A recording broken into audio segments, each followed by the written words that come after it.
안녕하세요. 인천에서 미용실을 운영하고 있는 43세 여성입니다. 적과의 동침이라는 영화를 본 적 있으신가요? 영화 속 내용이랑 많이 다르지만 저는 동거남의 정체를 전혀 모른 채 3년을 같이 살았습니다. 하지만 누군가가 남편이 쓰고 있던 가면을 벗겨주었죠. 그래서 저는 남편이 감추고 있던 끔찍한 본 모습을 보게 되었습니다. 몇 달 동안 저는 남편에 대한 배신감과 억울함 때문에 일이 손에 잡히지 않을 정도였죠. 덕분에 운영하던 미용실도 직원들에게 맡기고 집에 틀어박혀서 은둔형 외톨이처럼 지낸 적도 있었습니다. 그렇게 힘든 시간을 견뎌내고 보니 시간이 약이라는 말이 왜 있는지 알겠더군요. 이제는 저의 가슴 아픈 사연을 모두 털어놓고 새로운 마음으로 시작할 수 있게 되었습니다. 제가 이렇게 호되게 당한 이유는 남편의 외모 때문이었습니다. 제 이상형의 첫 번째 기준은 바로 잘생긴 외모였거든요. 저는 다른 여자들에 비해서 외모에 대한 집착이 아주 심했습니다. 소개받을 남자가 생기면 무조건 사진부터 요구했죠. 그리고 제가 잘생긴 남자를 원하는 만큼 저도 제 외모를 바꾸는데 많이 신경을 썼습니다. 어려서부터 치장하는 걸 좋아해서 고등학교 다닐 때 장래희망을 헤어 디자이너로 정했었죠. 대학에서 헤어 디자인을 전공한 저는 졸업 후에 정식 미용사가 되어서 대형 헤어샵에서 사회생활을 시작하게 되었습니다. 제가 다닌 샵은 유명 연예인이나 배우들도 많이 찾아오는 제법 이름이 알려진 헤어샵이었습니다. 그만큼 들어가기 힘든 곳이었는데 먼저 일하고 있던 대학 선배 언니가 원장님에게 말해서 취직하게 되었는데요. 첫 직장이고 절 추천해준 선배 언니가 있으니 누구보다 열심히 일을 했습니다. 그 당시에는 막내였기 때문에 가장 먼저 출근해서 청소를 하고 장비들을 세팅해서 손님을 맞을 준비를 해놨습니다. 나중에는 원장님도 열심히 하는 저를 인정해 주시더라고요. 시간이 지날수록 어려운 기술들을 제게 전수해 주셨어요. 1년이 지났을 때쯤에는 남자 모델의 전속 디자이너로 배정받기도 하였습니다. 제법 잘 나가는 모델이어서 만나기도 전에 설렜었죠. 실제로 보니 생각보다 키도 컸고 얼굴도 잘생겨서 깜짝 놀랐습니다. 하지만 티내지 않으려고 노력했죠. 헤어스타일을 만지려고 그 어떤 스태프보다 가까이 가다 보니 제 치장에 더 신경을 쓰게 되었습니다. 처음으로 그 남자 모델을 수연 씨라고 부르며 남몰래 가슴 떨려 했던 것도 기억납니다. 나이가 어려서일까요? 제가 수연 씨를 좋아한다는 사실을 다른 남자 모델이 알게 되었습니다. 그 동료 모델이 제가 수연 씨를 좋아하는 것 같다고 말했나 보죠. 어느 날 수연 씨가 제게 부담 없이 친구처럼 지내보자는 말을 건넸습니다. 저는 당연히 고백받았다고 생각했죠. 요즘 흔히들 말하는 썸이라고 생각하고 시간이 날 때마다 밥을 먹고 차를 마셨습니다. 수연 씨가 출연하는 패션쇼도 가게 되었는데요. 제 예상대로 수연 씨도 자기 동료들에게 저를 여자친구라고 소개하더라고요. 그런데 미용실에서 같이 일하는 언니들이 수연 씨 이야기를 하며 걱정하였습니다. 너 이수연 만나고 있다는 소문이 돌던데 사실이야? 이수연 그 사람 바람피다 걸려서 난리 난 거 모르고 있었어? 네? 그게 무슨 말씀이세요? 수연 씨가 바람이라뇨. 제가 화들짝 놀라 어디서 들은 소문이냐고 따지니까 수연 씨가 만나고 있는 여자들이 여러 명 있다고 하더군요. 옛날부터 인기가 많은 모델이라서 주위에 여자가 많아서 트러블이 많았다고 해요. 하지만 저는 그 소문을 믿지 않았죠. 잘생긴 외모 때문에 사람들이 오해를 하는 거라고 생각했어요. 그만큼 수연 씨가 저한테 잘해주고 주변 사람들한테 여자친구라고 소개해줘서 믿었거든요. 그래서 제가 언니들 앞에서 수연 씨를 감쌌어요. 언니가 직접 본 것도 아닌데 그런 말 하지 마. 수연 씨가 나 몰래 그런 적도 없고 나한테 애매하게 군 적도 없어. 걱정돼서 하는 말이라는 거 알지만 다른 사람한테 그렇게 말 안 했으면 좋겠어. 그런 소문을 한두 번 들은 게 아니니까 그렇지. 그래, 내가 괜히 참견했다. 내가 한 말 신경 쓰지 마. 나도 갑자기 이런 말 해서 미안해. 저는 언니가 사과해서 넘어가 주었죠. 그 당시에는 수연 씨에 대해 나쁜 소문을 퍼뜨리는 사람들이 괘씸하다고 생각했습니다. 지금 생각해보니까 주위 사람들이 저희들의 연애를 불안한 눈빛으로 지켜봤던 거군요. 저는 그것도 모르고 6개월 뒤에 수연 씨랑 동거를 시작했습니다. 그때부터 사이가 가까워져서 반말도 하고 수연 오빠라고 호칭을 바꿔 부르게 되었죠. 그런데 아예 같이 살다 보니까 이상한 점이 보였습니다. 갑자기 오는 전화를 몰래 나가서 받는다거나 저 몰래 새벽에 나가는 일이 빈번해졌거든요. 결국 제가 핸드폰 비밀번호를 알아내서 오빠가 여자들이랑 몰래 연락하고 있다는 사실을 발견했습니다. 그런데 차마 헤어지겠다고는 못하겠더군요.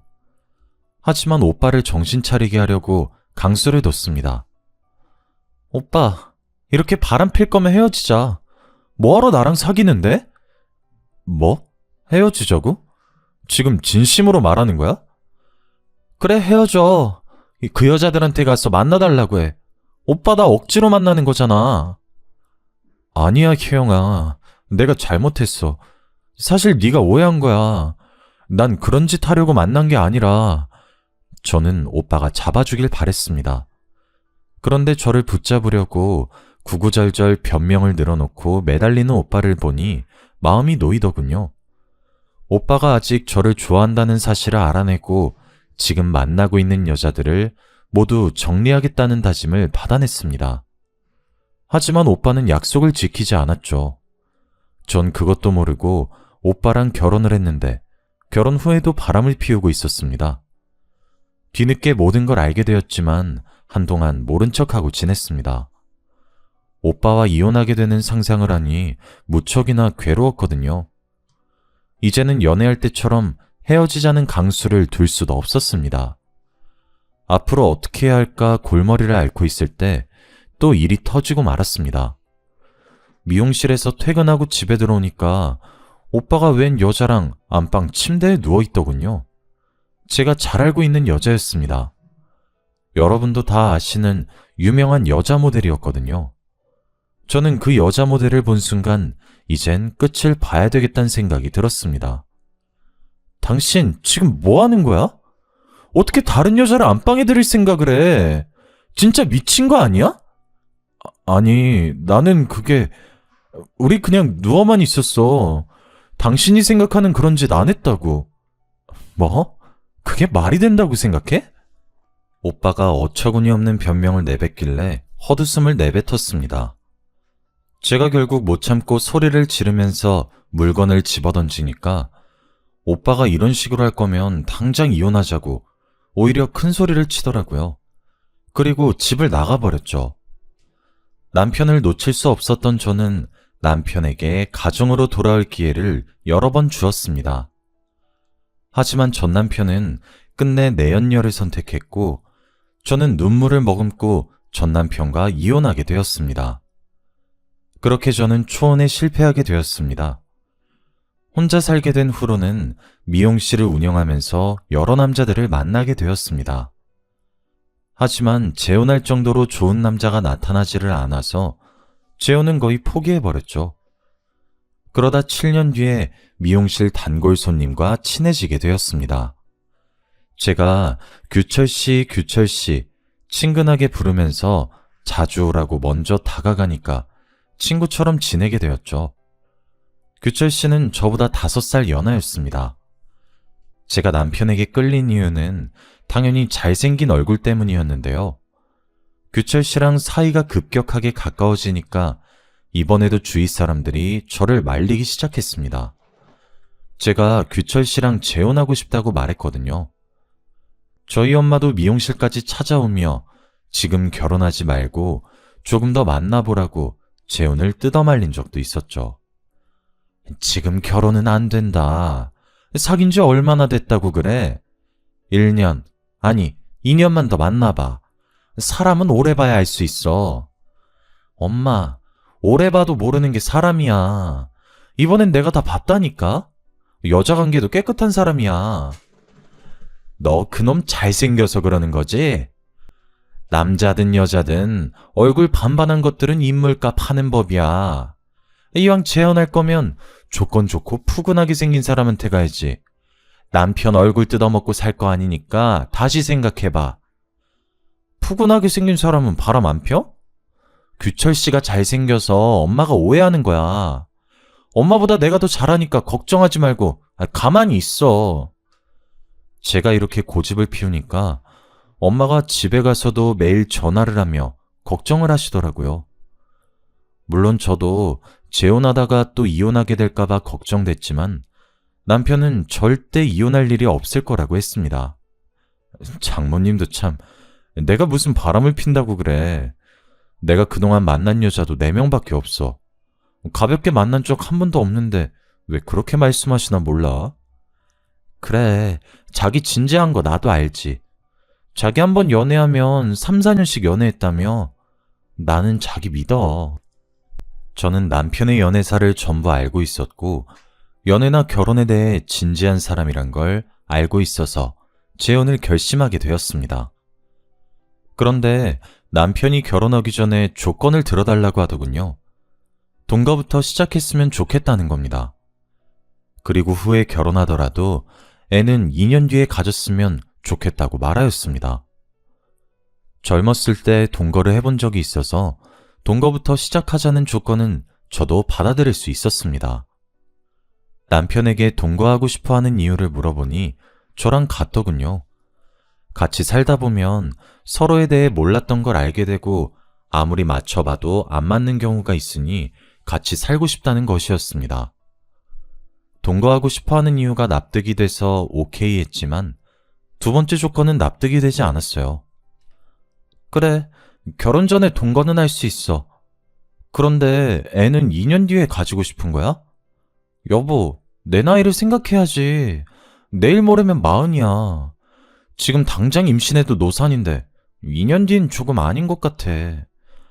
그건 나도 알아. 그런데 무턱대고 애부터 만드는 건 부담스러워. 내가 모아둔 돈이 많은 것도 아니고 마음의 준비도 안 됐는데. 게다가 당신이랑 신혼도 즐기고 싶단 말이야. 그러니까 2년 뒤에 이세 계획 세워보자. 다른 이유는 몰라도 저랑 신혼을 즐기고 싶다는 말을 하니 설레더군요. 남편은 저랑 다르게 초혼이니까 그런 거라고 생각했습니다. 하지만 2년은 너무 긴 기간이었습니다. 그러다 이세를 가지지 못하게 될까봐 남편을 계속해서 설득했어요. 하지만 남편이 저랑 보내는 신혼기간이 너무 즐거워서 이세가 생기면 질투가 날 것 같다고 하니 더 이상 임신 계획을 세우자는 말을 못하겠더라고요. 그만큼 저희 남편은 다정한 사람이었습니다. 틈만 나면 다른 여자들에게 눈 돌리는 전 남편과는 너무나도 달랐죠. 회사와 집만 오가는 남자라서 다른 여자랑 지내는 꼴을 못 봤습니다. 주말이 되면 하루 종일 저랑 시간을 보냈고 요리도 잘해서 주말에는 남편이 집안일은 물론이고 식사 준비까지 챙겨주었습니다. 이렇게 가정적인 남편 덕분에 저의 재혼은 누구보다 행복했는데요. 그런데 몇 달 뒤에 남편이 갑자기 회사를 그만뒀다고 하더라고요. 뭐? 갑자기 회사를 그만둬? 나한테 그만둔다는 말 없었잖아. 아무리 생각해봐도 지금 회사는 아닌 것 같아서. 복지도 너무 안 좋고 승진도 안 되는데 계속 다녀봐야 미래가 없을 것 같아서 그만뒀어. 그럼 좀 쉬다가 취직 준비하려고? 취직은 안 할 거야. 사업을 할까 하는데. 오래전부터 구상해둔 일이 있으니까 당신은 걱정하지 마. 뭐? 사업? 갑자기 무슨 바람이 불어서 사업을 하겠다는 거야? 제가 깜짝 놀라 어떤 사업을 할 거냐, 구체적인 사업 구상을 알려달라고 물어보았지만 정말 대책 없어 보였습니다. 그냥 하나씩 알아보고 있다며 영업을 위한 새 차를 사달라고 졸라댔습니다. 당연히 제가 안 된다고 하니까 아이처럼 떼를 쓰더군요. 당신도 사람들 많이 만나봐서 알고 있잖아. 요즘은 겉모습이 중요하다니까? 사업하려면 지금 차 가지고 안 돼. 아우디를 타고 다녀야 사람들이 나랑 말이라도 섞어주지. 나한테 투자한다 생각하고 차 한 대만 뽑아줘. 저는 안 사주려고 했는데 남편의 허름한 차를 보니 마음이 불편해지더라고요. 자기가 이런 차를 끌고 다녀서 무시를 당했다는 말을 듣고 차를 사줄 수밖에 없었습니다. 제가 없는 돈을 억지로 끌어써서 무리한 것도 아니었으니까요. 남편에게 비싼 차 하나 사줄 수 있는 여유는 있었습니다. 사업을 시작했다는 남편이 제가 사준 벤을 끌고 다니더니 어떤 사업을 하는지는 전혀 말해주지 않았습니다. 그 뒤로 집에도 잘 들어오지 않았죠. 그래서 남편이 돌아올 때까지 기다리고 있다가 현관문 앞에서부터 남편을 졸졸 따라다니며 물었습니다. 여보, 왜 이제 들어와? 사업은 어떻게 돼가고 있는 거야? 그리고 어떤 사업하고 있는지 말 안 해줄 거야? 피곤하게 왜 이래. 일하다가 들어온 사람한테 너무한 거 아니야? 사업은 내가 알아서 할 테니까 신경 쓰지 마. 어떻게 신경을 안 써? 당신이 맨날 늦게 들어오는데. 제가 정색을 하면서 화를 내니까 그제서야 남편이 저를 달래더군요. 사업은 잘 되고 있으니 걱정하지 말라고 했지만 물러설 수 없었습니다. 끝까지 포기하지 않고 화를 내니 남편도 목소리가 커지기 시작했습니다. 진짜. 나한테 도대체 왜 이러는데? 내가 몇 번이나 말했잖아. 내 일은 내가 알아서 한다고. 내가 당신한테 미용실 손님 몇 명이나 왔는지, 오늘은 얼마나 벌었는지 물은 적 있어? 근데 왜 나한테 묻는 건데? 내가 그렇게 못 믿어? 남편이 이렇게 물으니까 순간 미안해지더군요. 그래서 제가 그 뒤로 아무 말도 안 하니까 남편이 집에 들어오는 날이 줄어들었습니다. 거의 주말 부부 같은 생활을 하게 되었죠. 남편이 그러니까 날이 갈수록 초조해지더라고요. 재혼한 지 1년이 넘어가는데 남편이 관계를 가질 때마다 항상 피임을 했습니다. 제가 애를 가지자고 보챌 때마다 남편은 자기가 하는 사업이 자리를 잡을 때까지 조금만 더 기다려달라는 말만 하였습니다. 지금 같았으면 남편을 쫓아다니면서 바람피나 감시라도 했을 텐데 건물주가 월세 보증금을 올려달라는 요구를 하는 바람에 정신이 하나도 없었습니다. 저와 건물주 할머니는 예전부터 사이가 좋지 않았습니다. 성격이 괴팍하고 임차인들에게 함부로 말을 해서 그 할머니를 좋아하는 임차인은 한 명도 없었거든요. 들리는 말에 의하면 할머니가 자식들하고 의절까지 했을 정도로 지독하게 돈을 밝힌다고 하더라고요. 제가 새 들어있는 건물이 할머니 남편이 소유하고 있는 건물이었는데 남편이 죽은 다음 할머니와 자식들 사이에서 다툼이 벌어졌다고 합니다. 보통은 공동명의를 하든가 건물을 처분해서 돈을 공평하게 나눠 가질 법도 한데 한치의 양보도 없이 건물을 독차지하려고 험한 말까지 하더군요. 건물주 할머니가 자식들이랑 소문이 날 정도로 싸웠고 결국은 서로를 고발했다고 하는데요. 그 결과 할머니가 건물을 차지하게 되었고 자식들과의 인연은 완전히 끊어져 버렸다고 해요. 저도 그 소문을 전해 듣고 할머니를 정말 안 좋게 보고 있었죠. 그런데 갑자기 다짜고짜 찾아와서는 저보고 보증금을 더 달라고 하는 것이었습니다. 미용실, 넌 요새 장사가 잘 된다며? 200만 원 더 줘야겠더라. 네? 할머니, 갑자기 무슨 말씀이세요? 저 요즘 장사 안 돼요. 누가 장사 잘 된다고 했는데요? 그리고 장사 잘 된다고 보증금 올리는 사람이 어디 있어요? 어디 있긴 여기 있지. 요즘 유명한 맛집들도 월세 다 올린다는 소리 못 들었어? 그럼 장사 잘 안 되면 보증금 깎아주시나요? 월세라도 덜 받으실 거예요?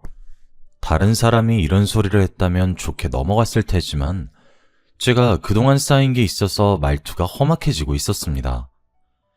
할머니가 임차인들을 늘 무시하며 가게 이름으로 불렀거든요. 저는 미용실이라고 불렀고 야채 가게 하는 사람을 야채라고 불렀습니다. 제 가게에 수시로 찾아와서 잔소리하는 건 기본이었습니다. 손님이 있는데도 물을 많이 쓴다느니, 밤에 전기를 켜놓고 간다느니 별 영양가 없는 잔소리로 수치심을 주었죠. 점점 치솟는 물가 때문에 보증금을 올려받는다고 하면 모를까. 예고도 없이 들이닥쳐서 장사가 잘 되니 돈을 내놓으라고 하니까 괘씸하더라고요. 그래서 바로 선전포고를 하고 말았습니다. 장사가 잘 된다고 보증금 올려받으실 거면 제가 나갈게요. 끝까지 이러실 거면 제가 나간다고요. 그래? 나가는 건 네 마음이지만 보증금은 당장 못 주니까 알아서 해라. 네? 그게 무슨 말이에요? 계약도 거의 끝났고 제가 나가겠다고 하는데 보증금은 당연히 돌려줘야죠. 2년이 어디서 눈을 부릅뜨고 대들어. 보증금 받고 싶으면 고발하든지 마음대로 해. 제가 갑자기 나가겠다고 하니까 화가 났는지 배짱을 부리시더라고요. 고작 몇백만 원 더 받으려다가 세입자가 나가게 됐으니 짜증이 많이 나셨나 봅니다. 저한테 욕을 하면서 난리를 피우시길래 저도 할머니를 내쫓으면서 소리쳤죠. 알겠어요. 고발할 테니까 나가시라고요. 저도 많이 참았는데 끝까지 이런 식으로 나오면 저도 고발할 수밖에 없죠. 그래 해라. 누가 겁낼 줄 알아? 어린 년이 겁도 없이 감히 누구한테 대들어? 결국 제 손에 내쫓긴 할머니께서 욕을 하시면서 가버리셨습니다. 저는 모아둔 돈도 있으니 적당한 상가가 있는지 둘러보려고 했습니다. 더 이상 할머니를 마주치고 싶지 않다는 생각에 바로 미용실을 옮기려고 했습니다. 단골들에게 미용실을 옮긴다는 말도 해두며 상가 자리를 알아보다가 새로 지은 아파트 단지를 만나게 되었습니다. 아파트 안에 들어선 상가가 미용실하기에 딱 좋아 보이더라고요. 며칠 뒤에 저는 부동산을 찾아가서 상가 건물주를 만나게 되었죠. 건물주분께서 정말 친절하고 성격 좋아 보였습니다. 그전 건물주였던 악질 할머니와는 차원이 다르더라고요. 건물주분이랑 금세 친해져서 자기가 가진 건물이 남편이 남긴 유산이라는 사실도 알게 되었습니다. 저는 혼자서 여기까지 버티신 게 대단하다고 치켜세우며 남편 뒷담을 늘어놓았습니다. 남편이 사업한다며 집에 들어오지도 않아서 없는 거나 다름없다고 말하다가 미용실 앞에 붙여둘 현수막 업체도 추천하게 되었죠.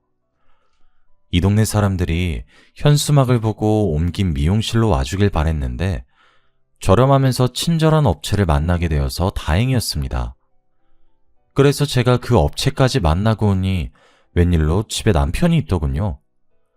제가 새로 지은 신축 상가에 미용실을 오픈할 계획이라고 하니 남편이 화를 버럭 내었습니다. 뭐? 신축 상가?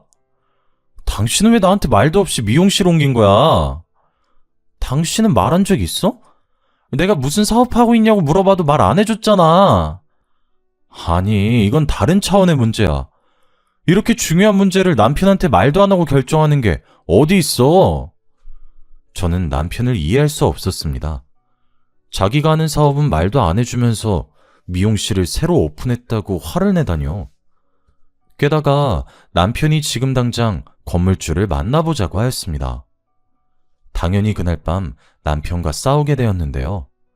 도저히 언쟁이 끝나지를 않아서 다음날 남편이랑 같이 상가를 둘러보기로 했습니다. 그런데 건물주를 만난 남편이 미용실을 자기 명의로 하자고 제안했습니다.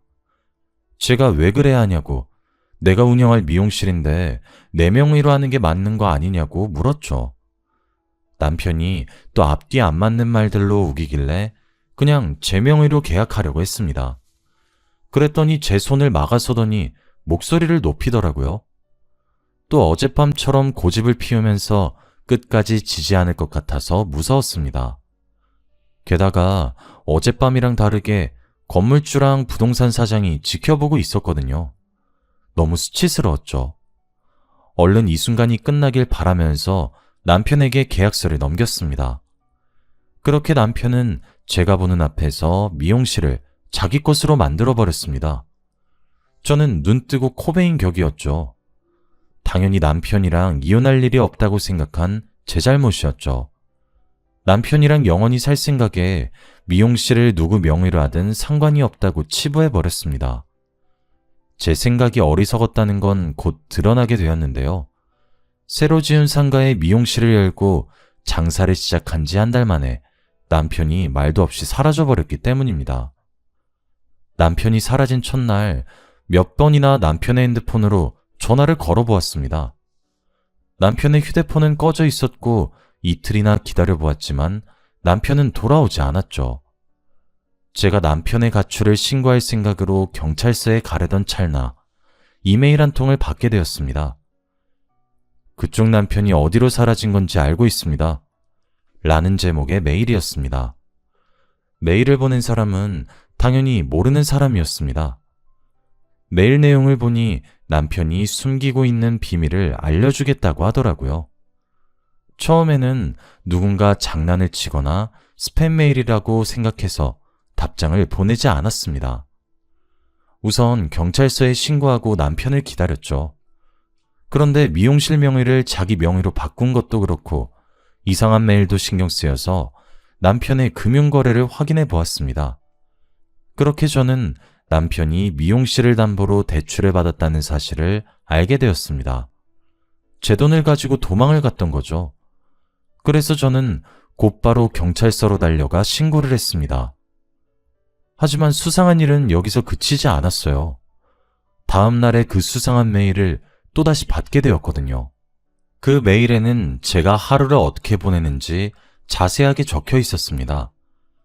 메일을 보낸 사람은 분명히 저를 가까이에서 지켜보고 있는 것 같았습니다. 스토킹을 당하고 있는 것 같아서 마음이 불안해지기 시작했죠.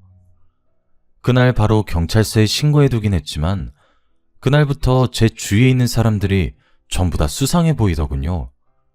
모든 사람들이 제 행동을 감시하고 있는 것 같아서 괴로웠습니다. 다른 사람들이랑 대화하는 게 힘들어져서 집에만 있으니 수상한 메일이 또 도착했습니다. 남편이 어떤 인간인지 알고 싶으면 연락처를 남기라는 메일을 본 순간 망설일 수 없었습니다. 이렇게 아무것도 모른 채 괴로워하는 것보다 진실을 알아차린 후에 괴로워하는 게 더 나은 것 같아서 연락처를 남겼죠. 며칠 후에 낯선 번호로 전화가 걸려왔습니다. 웬 여자가 메일을 보낸 사람이라며 지금 당장 만나자고 하더군요. 지금 만나자고요? 당신이 나한테 해코지 할 수도 있는데 어떻게 만나요? 해코지 같은 거 절대 안 해요. 당신 남편에 대해서 꼭 해줄 말이 있어서 그래요. 그러면서 자기가 저랑 같은 고등학교 동창이라고 하더라고요. 시간이 많이 지나서 기억날지 모르겠지만 이름이 경미라고 하는데 그 이름을 듣는 순간 정말 깜짝 놀라고 말았습니다.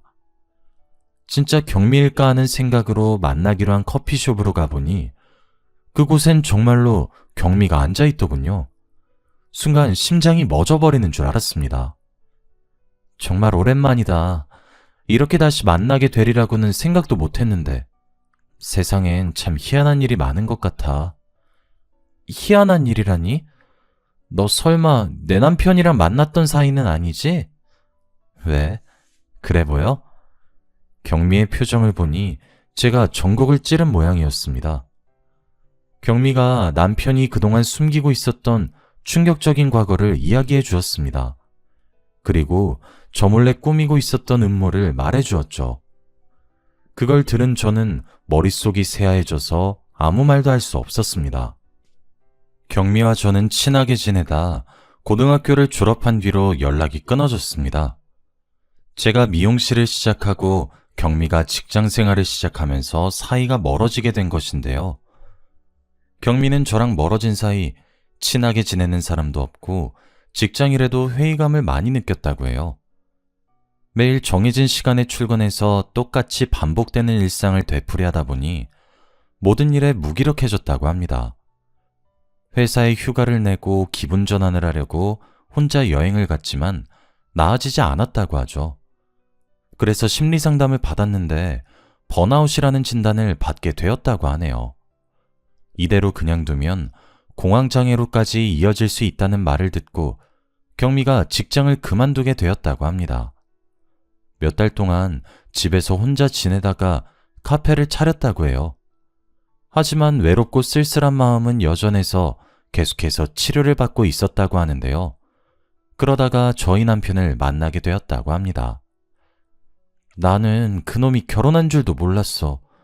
나중에 알고 보니까 혼자서 가게하고 있는 여자들한테만 접근하고 있었더라고. 너한테도 똑같은 수법으로 접근했던 거야. 남편은 몇 달 동안 하루도 빠짐없이 카페에 출근 도장을 찍었다고 합니다. 경미가 마음의 문을 연 것 같으니까 나중에는 약혼 프로포즈까지 했다고 하더군요. 남편이 경미를 꼬신 레퍼토리를 들어보니 제가 당한 것과 똑같아 보였습니다. 뭐? 그 자식이 동거 먼저 하고 애는 나중에 가지자고 했다고? 그래, 너랑 나한테만 이런 게 아닌 것 같아. 다른 여자들이 더 있을 수 있어.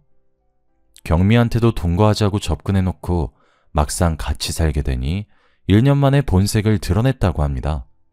사업을 핑계로 돈을 요구한 것이죠. 여보, 내가 이번에 사업을 해보려고 하는데 착수금 좀 빌려줄 수 있어? 갑자기 사업? 무슨 사업 할 건데? 그건 지금 당장 말하기 좀 그래. 내가 자리 잡으면 말해줄게. 아니, 무슨 사업을 할 건지 말해줘야 내가 돈을 빌려주던가 하지. 아니야, 내가 다른 애한테 빌려볼게. 그냥 말해달라니까? 됐다. 얼마나 필요한데? 나중에 말해주긴 할 거지? 당연하지. 내가 성공하면 배로 돌려줄게. 1억이면 될 것 같은데 당신 카페를 담보로 대출을 좀 받으면 어떨까? 남편이 사업 이야기를 그때 한 번만 꺼낸 것이 아니라 빌려줄 수밖에 없었다고 합니다. 어느 날 남편이 술에 취해서 내가 사업 좀 해봐겠다는데 야박하게 거절만 하냐고 눈물을 터뜨리는 바람에 돈을 줄 수밖에 없었다고 하더라고요. 경미는 그날 밤 남편이 서럽게 울며 우리 와이프 호강시켜주고 싶다고 우는데 마음이 안 좋았다고 해요. 정신과 약도 먹고 있고 몸도 안 좋은데 일까지 하게 해서 미안하다고 매달리는 모습이 계속 생각나서 경미가 대출까지 받아서 돈을 빌려주었다고 하는데요. 결국 남편은 경미가 주는 돈을 받고 감쪽같이 사라져버렸다고 해요. 저는 그 이야기를 듣고 어이가 없어서 헛웃음만 나왔습니다. 처음부터 그놈이 노렸던 건 제 돈이었더라고요. 그래서 미용실을 옮긴다고 하니까 평소랑 다른 반응을 보였던 거죠. 그놈의 머릿속에는 미용실을 자기 것으로 만들어서 돈을 땡긴 다음 도망갈 생각이었던 겁니다. 만약에 미용실을 옮기지 않았더라면 그놈은 다른 핑계를 대서 돈을 뜯어내고 도망을 갔을 겁니다. 남편이 도망간 다음에 경미는 행방을 수소문하다가 포기해버렸다고 하는데요. 경찰에 신고해보았지만 남자라는 이유로 행방불명 신고도 받아주지 않았다고 합니다. 단순 가출이나 바람을 피러 나간 거 아니냐고 따지길래 기분이 나빠 그냥 집으로 와버렸다고 하죠. 그런데 카페 단골 손님 중 한 명이 남편을 인천에서 봤다고 했습니다. 인천에 출장을 왔다가 제가 사는 동네 근처를 들린 사람이 남편의 얼굴을 정확하게 기억해냈습니다. 경미와 친했던 단골 손님이 남편이 행방불명된 사실을 알고 얼굴을 기억해두고 있었다고 합니다. 저희 남편이 잘생긴 얼굴 때문에 눈에 띄어서 다행이었죠. 경미가 그 사실을 전해 듣고 남편과 단판을 지으려고 인천으로 내려왔습니다. 그러다 남편이 저랑 동거를 하고 있다는 사실을 알게 됐는데요. 경미가 근처에 원룸까지 구해놓고 한 달 동안 저랑 남편을 지켜보았다고 합니다. 그러다 남편이 도망가 버리자 제게 메일을 보냈던 겁니다. 나는 그 자식이 이렇게 빨리 도망갈 줄 몰랐어. 이번엔 잡을 줄 알았는데 한 발 늦어버려서. 마음 같아서는 제 집에 들이닥쳐서 그놈을 요절내버리고 싶었다고 해요. 그런데 다짜고짜 집에 들이닥치면 불륜을 저지른 죄밖에 잡지 못하니 남편이 제게 무슨 사기를 치는지 확실한 증거를 잡으려고 했다고 합니다. 시간을 끌다가 남편을 놓쳐서 분하다는 말까지 제게 해주었죠. 어떻게 하면 그놈을 잡을 수 있을까? 이대로 두면 다른 여자들한테도 이런 짓 저런 짓 저지르고 있을 거 아니야. 경찰에 신고했다며. 경찰에서 연락 온 거 없었어? 여러 번 찾아가 봤는데 남편 찾고 있으니까 기다리라는 말만 하더라고. 경찰만 믿고 있으면 안 돼. 우리가 직접 나서자. 그놈이 또 이 근처 여자들한테 접근하고 있을 거야. 경미는 경찰들이 사람이 사라졌어도 남자라고 찾지도 않는 마당에 이런 사건도 신경 쓰지 않을 거라고 했어요. 워낙 강력범죄가 많은 상황이라 마누라 돈을 가지고 잠적해버린 일은 사건 축에도 끼지 못할 거라고 하네요. 믿었던 남편에게 보기 좋게 뒤통수를 맞고 배신을 당했다는 사실에 그놈을 찾아내서 요절을 내줘야겠다고 생각했습니다. 경미도 저와 같은 생각인지 머리를 맞대고 의논하자고 했죠. 그러다 사람을 찾아주는 전문가에게 의뢰하기로 결정했습니다. 비용은 경미와 제가 반반씩 부담하기로 했는데요. 역시 이런 일은 경찰보다 흥신소 직원들이 전문가였습니다. 일주일 만에 남편이 어디에서 뭐라고 사는지 주소와 사진들을 보내주더군요. 남편이 경기도에서 다른 내연녀와 애까지 낳아서 잘 살고 있다는 사실에 분노가 치솟았습니다. 남편이 사업을 하고 있다는 말들은 전부 거짓말이었습니다. 저와 동거를 하면서 출장을 핑계로 내연녀와 지냈던 거죠. 내연녀와 장을 보러 가는지 애를 안은 채 활짝 웃고 있는 모습을 보니 심장이 쿵쾅쿵쾅 뛰기 시작했습니다. 그런데 남편의 내연녀 얼굴이 왠지 모르게 익숙해 보이더군요. 분명히 어디선가 봤는데 어디서 봤는지 기억이 나지 않았습니다. 경미는 분에 이기지 못하고 소리를 지르면서 이것들을 가만두지 않겠다고 길길이 날뛰고 있었죠. 저는 남편 예언녀가 누군지 생각이 날 것 같아서 사심만 뚫어져라 쳐다보고 있었습니다. 그랬더니 경미가 제 팔을 잡고 일으켜 세우더군요. 우리한테서 뜯어낸 돈으로 애 키우고 있었던 거야? 이런 미친 자식. 혜영아, 당장 이것들 깜빵에 넣어주자. 뭐해? 지금 당장 일어나서 잡으러 가야지. 그때 갑자기 그녀가 누군지 떠올라 고개를 번쩍 들어 올렸습니다. 이 사람, 그 사람 아니야? 김땡땡, 너도 알잖아. 우리나라에서 제일 유명한 모델. 내연녀의 정체는 바로 우리나라에서 유명한 모델인 김땡땡이었습니다. 제가 잡지 촬영차 출장을 갔을 때 만난 적 있는 모델이기도 했죠. 경미는 제 말을 듣자 깜짝 놀라서 흥신소에서 알려준 주소로 가보자고 했습니다. 가는 길에 경찰에 신고해놓고 저희 둘이서 경기도 땡땡에 있는 빌라 앞에서 대기하고 있었는데요. 그 여자랑 남편이 한참 뒤에 애를 안고 나타나더군요. 아무것도 모르는 남편이 그저 좋아서 해벌쭉 웃고 있었습니다. 그 모습을 보자마자 저보다 먼저 경미가 달려가서 그놈의 멱살을 잡아챘습니다. 야, 이 자식아, 마누라 등쳐먹고 도망가면 잘 살 줄 알았어? 이 쳐죽여도 시원치 않은 놈이?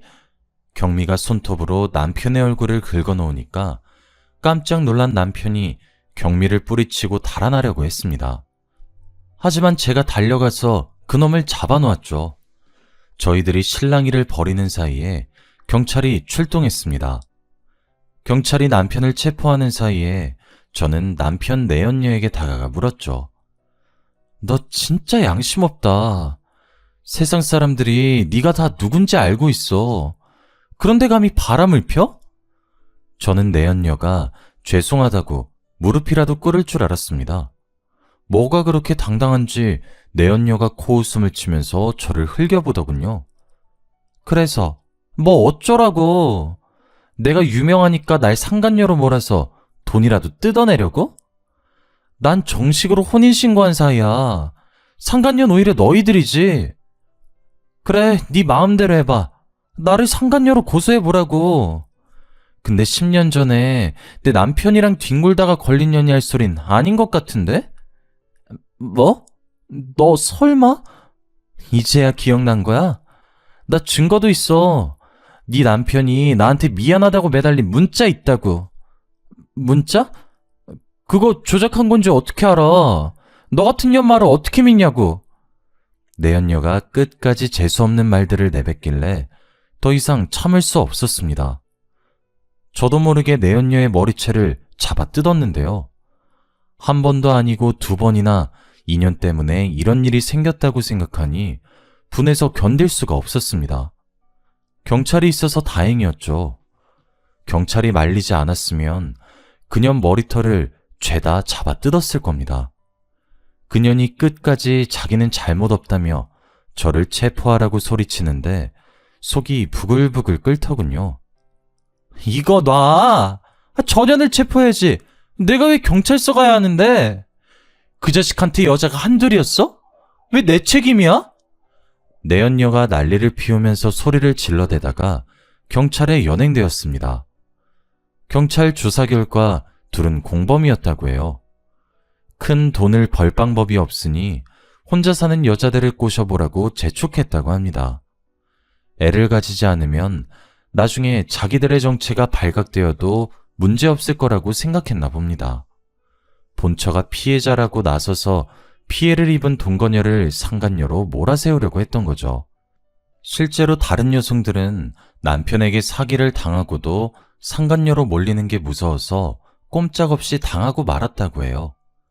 하지만 이번에는 그렇게 빠져나갈 수 없었습니다. 내연녀는 저희들을 상간녀라고 소송했지만 경찰이 남편과 내연녀가 벌인 사기에 대한 증거를 확보해버리고 말았습니다. 검찰은 그 인간들을 구속해버렸는데 내연녀는 포기하지 않고 변호사를 선임하더군요. 저희들을 상대로 위자료 청구 소송을 하는 어이없는 짓을 저지르고 말았습니다. 결국 재판 과정에서 그년이 제 가정을 두 번이나 파탄낸 것이 드러났고 제가 아니라 내연녀가 위자료를 지급해야 한다는 판결이 나왔습니다.